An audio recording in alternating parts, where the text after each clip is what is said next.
My name is Lucas, and I married Linda.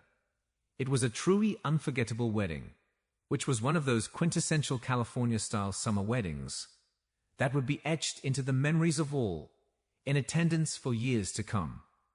Linda, the radiant bride, and I signed at a picturesque ranch in Sonoma Valley. The vineyards and fragrant orange groves of Sonoma Valley created a relaxed atmosphere of elegance. Close friends and family gathered to celebrate our union, free from pretense or ostentatious displays, embodying the simple, refined luxury of the American spirit. Among the guests was my new mother-in-law, Sophia, and Linda's radiant and captivating mother, Sophia. At 40, she was a true vision of beauty, capturing the attention of all men instantly. Dazzlingly blonde, with a figure akin to that of a high-fashion model, long slender legs, a wasp-like waist, and a lush curvaceous bust. Her luxurious golden curls cascaded down to her shoulders in soft, pearly waves, framing a face adorned with striking blue eyes that sparkled with a magnetic charm. Sophia possessed an allure and magnetism that few women could ever hope to rival. As the wedding banquet drew to a close and the dance floor opened, I found myself swept into a slow, intimate dance with my new mother-in-law. The proximity of her body, the warmth of her embrace, and the subtle scent of her perfume were all-consuming. As Sophia's body pressed against mine, her curves fitted perfectly against my own, sending a shiver down my spine. The soft rustle of her silk gown against my skin was like a whispered promise, while her legs brushed against mine with a tantalizing hint of seduction.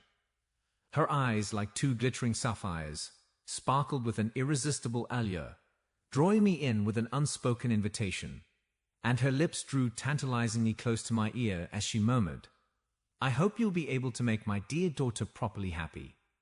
In that moment, a forbidden longing ignited within me, a flame that threatened to consume me whole, despite my resolve to resist its temptation. The sound of Sophia's sultry voice sent a delicious shiver coursing through my entire body. Her words were like honey, dripping with allure and temptation. And if anything, I shall always be glad to help quench your boyish ardor. Her tantalizing lips opened expressively, her words sounding more than explicit and promising something unbelievable. I was utterly dumbfounded, nearly paralyzed, by the sight of this captivating woman before me. Her beauty was intoxicating, almost primal in its allure.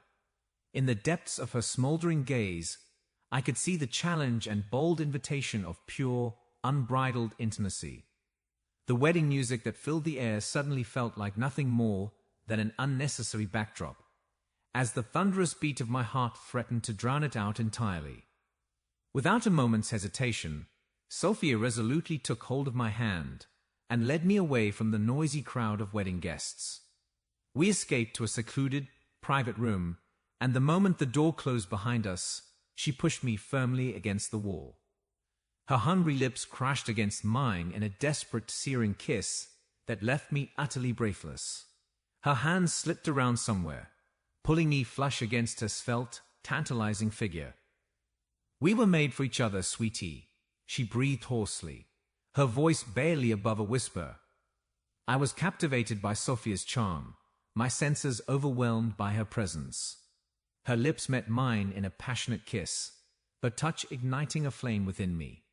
As we embraced, the world around us melted away, leaving only the two of us, lost in the magic of the moment.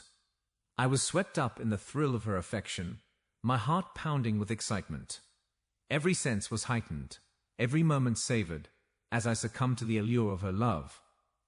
These hot lessons of seduction were like a grueling but incredibly sweet marathon, when one pleasure greedily replaced another, and the thirst for carnal intimacy became more and more unbearable. "That's it, my good boy Lucas." Sophia exhaled shamelessly through the shroud of ecstatic moans of pleasure. "You are such a capable student. Now remember that tantalizing taste forever."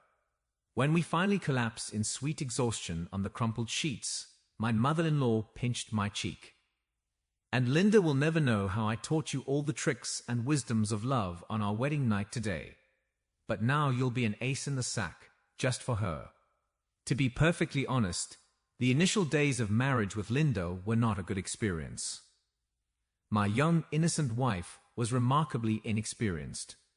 At any attempt to be love, she was embarrassed and stewed. In no way went to the slightest experiments in bed, preferring always the same routine position.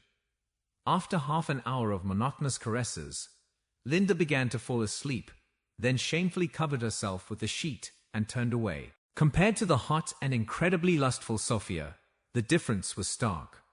On the first wedding night, Linda timidly pressed herself against me. I will ask you to like and subscribe.